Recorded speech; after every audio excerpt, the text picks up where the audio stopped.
Hi, this is Marsha Gomes-Mckie. Welcome to Exploring Words and Art. Today we are looking at essay narrative writing and the scoring rubric. This is what you're looking for in a story. We are going to look at the four categories today, and it's taken from the Ministry of Education site of Trinidad and Tobago. Parents must know the scoring, and your children should know what is expected, so they'll be looking for it. Children are very smart, so share the scoring with them and make sure they know what they're supposed to be writing. The four categories. So there's 20 marks each and 5 marks for each category. So we have content, language use, organization, grammar, and mechanics. So the first thing is content. Make sure your children know the marking. All of this I'm talking about here is for 5 points.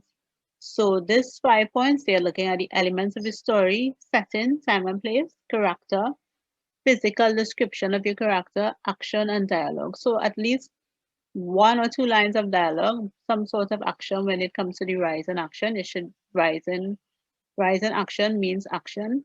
The character, the physical description, you don't have to go into anything too long, but you have to describe the character and the setting, say time, and say what place it is. You have to get time and place in there.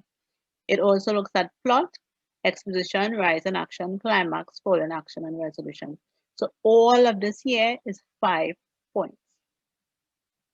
So moving on to your next 5 points, you have a language use. Again, this is 5 points. So you have to use descriptive and figurative language. You have to use sensory details. So you have to appeal to the reader's senses. You have to create a mental picture as you read. So this is where all the description comes in. And this is marked by itself. This is 5 points. Then you go into organization. So this is sequencing. It has to have the beginning, middle, end. This is where this comes in. It has to be logical. This 5 points, you're looking at these 3 things.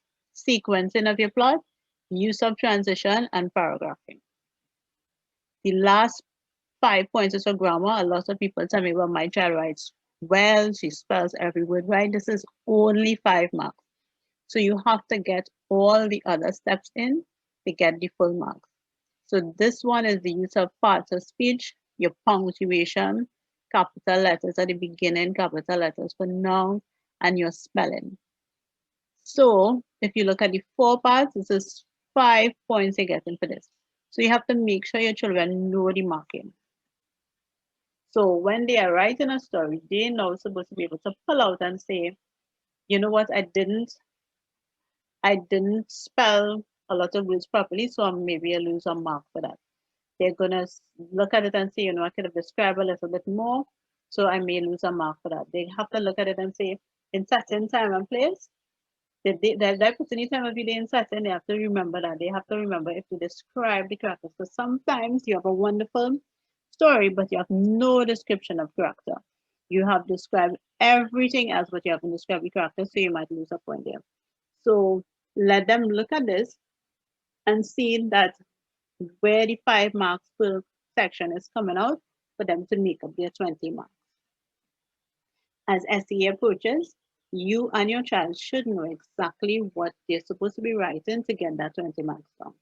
Thank you so much. You can get my book, Imagination Writing, on Amazon. It's a do-it-yourself creative writing text, a homeschooling companion, a teacher's aid, and it's really wonderful for parents because it's from an author's perspective. It's full of handouts and charts for the entire syllabus.